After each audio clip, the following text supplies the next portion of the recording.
Saudaraku, pihak kepolisian telah berhasil mengamankan Gatan Saleh Hilabi terkait kasus penembakan di Jatinegara, Jakarta Timur. Gatan Saleh sendiri sempat buron setelah melakukan penembakan. Kini, sederet fakta terkuak mengenai kelanjutan kasus penembakan tersebut. Adapun berdasarkan pengakuan Gatan Saleh sempat membuang senjata yang ia gunakan untuk menembak temannya ke Kali Ciliwung. Hal itu dilakukan lantaran Gatan Saleh ingin menghilangkan barang bukti. Diketahui jika dari hasil pemeriksaan senjata api yang digunakan Gatan saat melakukan penembakan memiliki kaliber 7,65 mm.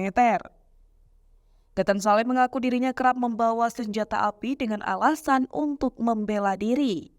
Meski demikian, berdasarkan hasil uji balistik terhadap selongsong yang ditemukan di lokasi kejadian, saat kasus penembakan ada 3 kemungkinan jenis senjata api yang digunakan Gatan.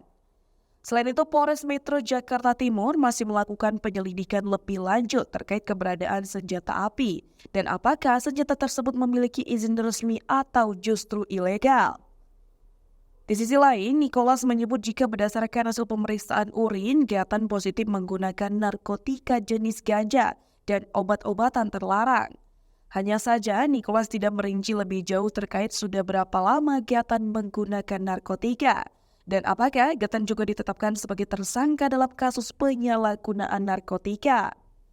Namun, Gatan Saleh diketahui melakukan percobaan pembunuhan terhadap korban di tanggal 8 Februari 2024 lalu. Namun, Gatan dalam keadaan sadar. Lebih jauh, Gatan Saleh ditangkap polisi usai diduga melakukan percobaan pembunuhan di perkantoran di Jalan Jatinegara Timur, Jakarta Timur pada 8 Februari 2024 lalu.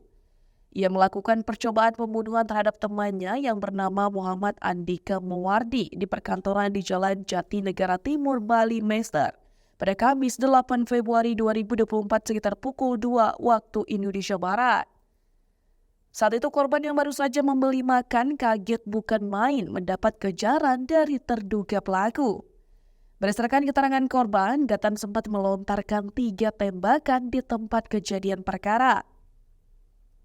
2 diantaranya diarahkan kepada Andika saat berlindung di lantai 2 gedung kantor dan 1 tembakan ke arah tanah. Beruntung, kedua tembakan meleset mengenai kaca gedung kantor di lantai 2 dan Andika hanya mengalami luka ringan akibat terkena pecahan kaca pada bagian tangan. Meski mengaku saling kenal, Andika menyebut tak mengetahui secara pasti apa yang menyebabkan Gatan melakukan percobaan pembunuhan. Andika lalu melaporkan peristiwa yang dialaminya itu kepada polisi. Berdasarkan laporan yang dibuat Andika, Gatan diduga melakukan tindak pidana sebagaimana pasal 338 KUHP tentang pembunuhan dan pasal 353 KUHP tentang percobaan tindak pidana.